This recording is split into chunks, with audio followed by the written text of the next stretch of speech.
তো তুফান ছবি নিয়ে কি বলার আছে, দর্শকদের কি বলার আছে তুফান ছবি? আচ্ছা, দর্শকদের উদ্দেশ্যে একটা কথা বলবো, যারা জীবনে সাকিব ভাইয়ের কোনো সিনেমা দেখেন নাই বা সাকিব খানকে লাইক করেন না, যারা সাকিব খানকে খেয়া খুঁট এই সে হ্যান অনেক কিছু বলছেন, তাদের উদ্দেশ্যে একটা কথাই বলবো যে একবার হলো আপনারা এই সিনেমাটা দেখেন, দ্যাটস মাই প্রমিস, আপনাদের টাকা নষ্ট হবে না। হল থেকে বের রাখলে একটা কথা বলবেন যে না, জীবনে একটা সিনেমা দেখছি।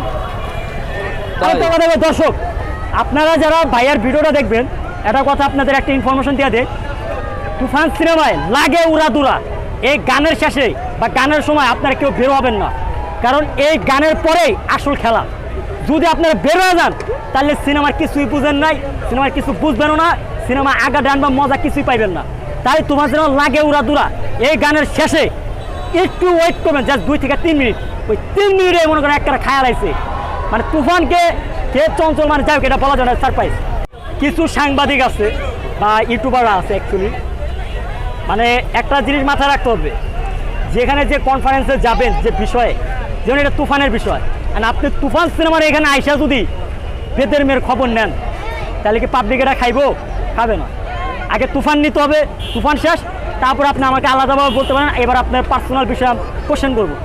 ওইখানে আমি রিভেঞ্জ সিনেমার প্রমোটে গেছিলাম, প্রমোশনে, তো আমাকে রিভেঞ্জ সিনেমার কোনো কিছু না জিগাই আমাকে ডিরেক্ট বলতেছে আপনি কী করেন, ওকে ফাইন আমি এটা করি ওটা করি, তো আপনার চুলে মন কেন এটা ওইটা, অ্যান্ড আমার জিগায় আপনাকে দেওয়া যায় রোশানের লোকে বিভিন্ন সময় ঘুরতে যান, আবার ইন্ডিয়ান নাকি অ্যানিরায়, এই অ্যানিরার লোকে এই কফি খান, তারপরে হচ্ছে আপনার যে বলিউডের বিভিন্ন নায়কের সাথে আপনি চ্যাট ভিডিওগুলো কথা কন, এটা স্ক্রিনশট মেরে আবার ভিডিওতে দেন, এগুলা দেখা যায়, এটা কীভাবে?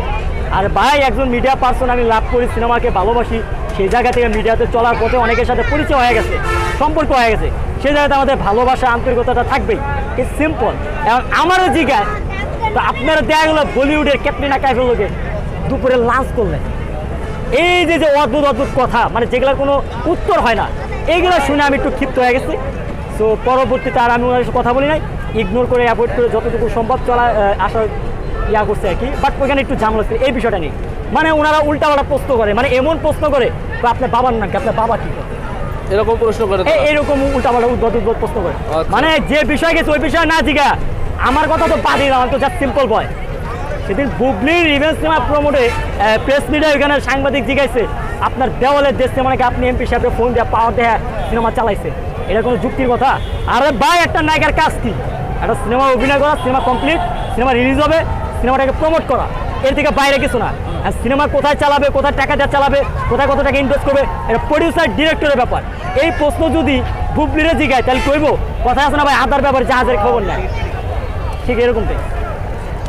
তো তুফান ছবি নিয়ে কি বলার আছে, দর্শকদের কি বলার আছে তুফান ছবি? আচ্ছা, দর্শকদের উদ্দেশ্যে একটা কথা বলবো, যারা জীবনে সাকিব ভাইয়ের কোনো সিনেমা দেখেন নাই বা সাকিব খানকে লাইক করেন না, যারা সাকিব খানকে খেয়া খুঁট এই সে হ্যান অনেক কিছু বলছেন, তাদের উদ্দেশ্যে একটা কথাই বলবো যে একবার হলো আপনারা এই সিনেমাটা দেখেন, দ্যাটস মাই প্রমিস, আপনাদের টাকা নষ্ট হবে না। হল থেকে বের রাখলে একটা কথা বলবেন যে না, জীবনে একটা সিনেমা দেখছি। তাই আপনার কাছে এরকমের মানে ভালো লাগছে? হ্যাঁ, আমার কাছে ভালো না, যেটা সত্য সেটাই, ভালোকে ভালোই বলবো। আচ্ছা, আপনি কি এই শাকিব খানের যে তুফানের কি 2 চাচ্ছেন? অনেকে তো বলছে যে তুফানের 2 আসা উচিত। তুফান তো 2 আসবেই, গল্প তো এখন অনেকের শেষ নাই, মানে কয় না টেইলার আবি দেখায় পিকচার আবি বাকি হে, মানে সিনেমাতে যেটা দেখা যায় এটা তো জাস্ট সিম্পল টেইলার, এখন আসলে খেলা বাকি আছে। আর একটা কথা বলবো, দর্শক আপনারা যারা ভাইয়ার ভিডিওটা দেখবেন, একটা কথা আপনাদের একটা ইনফরমেশন দিয়ে দেয়, তুফান সিনেমায় লাগে উড়াদুরা, এই গানের শেষে বা গানের সময় আপনারা কেউ বের হবেন না, কারণ এই গানের পরেই আসল খেলা।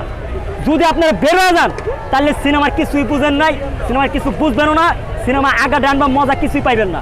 তাই তোমার যেন লাগে উড়াদুরা, এই গানের শেষে একটু ওয়েট করবেন, জাস্ট 2 থেকে 3 মিনিট, ওই 3 মিনিটে মনে করেন একটা খায়াল আইছে, মানে তুফানকে কে চঞ্চল মানে যাও এটা বলা যায় না, সারপ্রাইজ।